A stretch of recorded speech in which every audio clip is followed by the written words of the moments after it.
May elf truck na bumangga sa bahagi ng EDSA Ayala Avenue Tunnel sa Makati City. Ang detalye sa unang balita live ni Bam Alegre. Bam! Igan, good morning. Nadaraanan na muli ang northbound lane ng EDSA Ayala Tunnel matapos magkaroon ng aksidente rito kaninang umaga.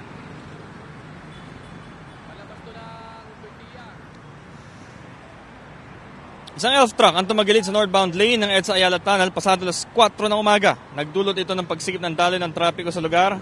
Tail end ng traffic jam umabot hanggang EDSA Magallanes flyover. Ayon sa driver ng delivery truck, may iniwasan daw siyang motorsiklo hanggang nawalan daw siya ng kontrol.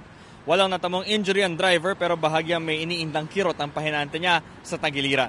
Maghahatid sila ng mga tinapay mula Santo Tomas, Batangas papunta ng Caloocan. Pakinggan natin yung pahayag ng driver ng truck.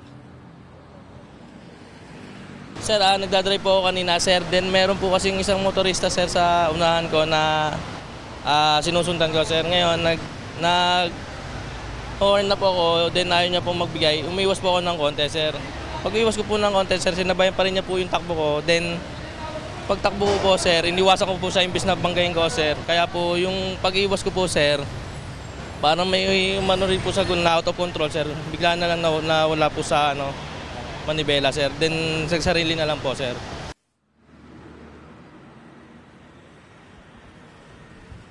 Igan, nagsagawa ng road clearing operation ng MMDA at bago mag-alas 7 ng umaga ay muli na itong pinadaanan sa mga motorista. Ito ang unang balita mula rito sa Makati, Bam Alegre para sa GMA Integrated News. Igan, mauna ka sa mga balita, mag-subscribe na sa GMA Integrated News sa YouTube para sa iba't ibang ulat sa ating bansa.